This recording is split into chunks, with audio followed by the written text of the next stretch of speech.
On people, it's your boy Tops back again live for another reaction video, and this time it could be the likes of Thomas Partey leaving Arsenal on a free transfer on June the 30th. Now, before I get into it, please like, share, subscribe, and follow T-Times of Sports, the home of sports. Now, let's get into it, man.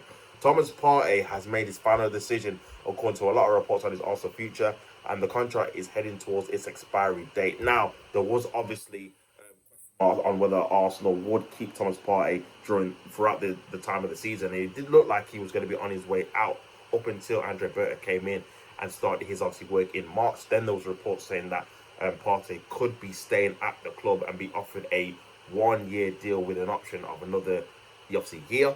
And then there was pretty much confidence that Partey was going to sign the deal, and that was right in late May. And then in the last 2 or 3 weeks, we've not really heard anything about his decision in terms of re-signing with the club. And then it did come out in the last couple of days that it does look like Thomas Partey and Fabrizio Romano obviously tweeted out as well. It does look like he's going to be leaving the club. Now, what I will say about this is that I feel like I'm pretty conflicted, because I think on one hand, I do feel like Arsenal need to refresh that midfield, and we would have had to replace Partey eventually, whether it's this year, next year, the year after.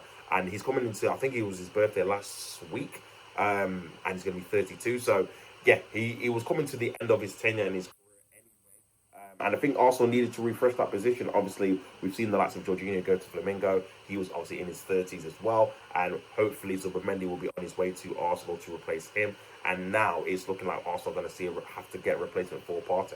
So, yeah, in that respect, I think we do need to refresh midfield. He was a little bit stale just in terms of creativity wise, even though I thought Partey had a decent season, to be fair to him individually. I still think we lacked a little bit of dynamism in terms of maybe off the ball, and even the through balls and how we were building up from the back was a bit predictable with him in the side. But what I will say to contract that and to obviously contrast that, I just feel like it's a lack of preparation from Arsenal. Like, Arsenal should have knew what they were doing from the start of last season. They should have knew, okay, we're definitely not going to re-sign Thomas Partey. This is the kind of replacement we're going to bring in, and Bob's your uncle, and we've got a replacement in already sorted, and then Partey is on his way. If that was going to be the plan, the fact that you tried to pivot and tried to keep him is a last-ditch attempt of either trying to save money in terms of not wanting to buy another player for a massive transfer fee, because it's going to, in my opinion, take a lot of money to replace him, whether it's like for like or in another position. Or you wanted to obviously show Partey that he was part of the squad going into the next season, and you want to play him all throughout this season, and then his kind of availability kind of shocks you to the point where you're going to offer him a new deal. So either way, you're kind of very ill prepared in either kind of scenario. So that's something that the board have to look at, and I think it's just obviously not good enough in terms of the squad building. Now we're going to have to probably spend a lot of money on this particular position, because we have to replace him, not only from a numbers perspective but from a quality perspective, because no matter what you say, he was a very good player last year for us and played more games than I expected, because again, normally he's quite injured for the majority of the season, but during last season he was fit for the majority, man. So when you look at a player of that quality, what they're going to be missing, what they can bring, you have to replace that for sure. Even if it's, like I said, even if it's not like for like, you've got to replace that kind of some of his attributes in terms of like playing the ball through the lines, etc., etc. You got to replace that with another player, whether it is a Morgan Rogers or whatever. But yeah, I'll get into the article. You're saying obviously we bought him for £50 million back in 2020 from Atletico Madrid. Obviously paid the release clause due at the time. The 31-year-old is currently able to speak to interested clubs. Obviously, he's been linked with Barcelona. He's been linked with clubs from Saudi. I've seen him even been linked with Turkey in the last week or so. So there's a lot of teams that will probably take him for free. Do you know what I mean? They don't have to pay probably the signing on fee. He's still someone that can obviously provide a bit of quality, especially like in the Champions League and stuff for another team. So yeah, I think for him, it's definitely something that he's going to be considering when he leaves on a free. I think he's definitely going to leave now. I think if he would have signed, he would have signed already. And I did have a bit of a feeling that he probably wasn't going to sign the deal after, even though Arsenal released their contracts in terms of players that have been released. They didn't actually put his name on there because, again, they were negotiating a contract.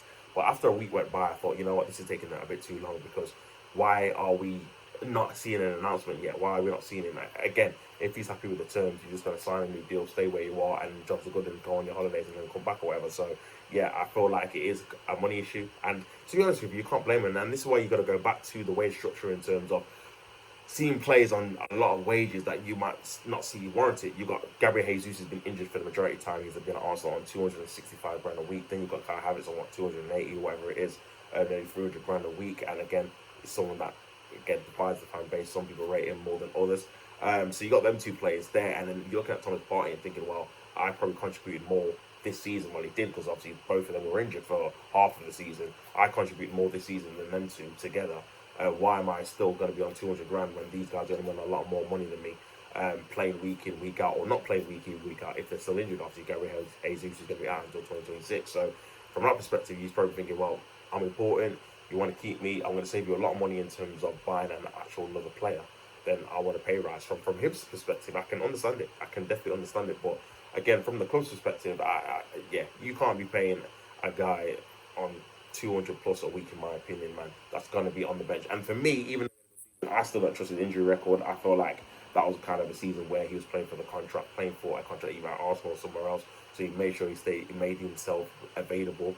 But we've seen 4 out of 5 seasons he's been injured the majority of the season, man. He gets injured and he's out for months. So yeah, I wouldn't trust him. And again, he's getting older, so I wouldn't trust him to keep that obviously clear, to be honest with you. So yeah, man, it's a sticky one. It is a very, very sticky one, and yeah, I'm interested to see what Arsenal can do. What can they do to obviously replace his kind of prowess? Again, Morgan Rogers is the guy that maybe can slot in and fit in, and even though it's not a like replacement, it's someone that can definitely do certain things that obviously Partey could do in terms of do line breaking passes, and his dribbling ability as well. Obviously, he's better than Partey's in terms of being able to dribble past 2 or 3 players that can obviously break down a low block and mid block. So yeah, that would be a sign I'll be interested in. Villa have got obviously PSR issues as well. They need to sell a few players to obviously make sure they get back into the green.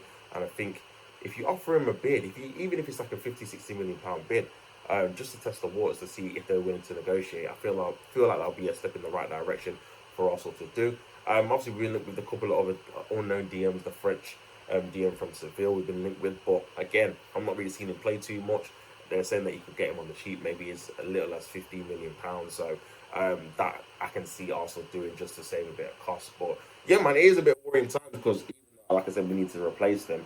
The fact that we're going to have potentially either just one player coming in as a Mendy and that's it, makes our squad even weaker in terms of numbers wise and obviously quality. And even if we do get like a cheaper replacement, is he going to get the level of trying to compete for the league? And that's the level we're at now. We can't be getting players, in my opinion, that are going to be needing to adapt or are too young to really make an impact. We're past that stage now. We're where we should be in endgame. Literally, we should be in the final stages of getting our ready-made players for the first team, level raisers, players that are going to take us over the line in it. We can't be waiting around now for Tom, Dick and Harry to obviously step up to the level and make sure they can provide a decent level of quality for us to win major tournaments and major honours. So yeah, we'll have to wait and see what happens with that. You guys in the comments let me know what you think about Partey leaving Arsenal, and who do you think Arsenal are going to replace Partey with. That's been this video. Make sure you like, smash the likes, subscribe to the channel, don't hit the game. Until next time, people, I'm out. Peace.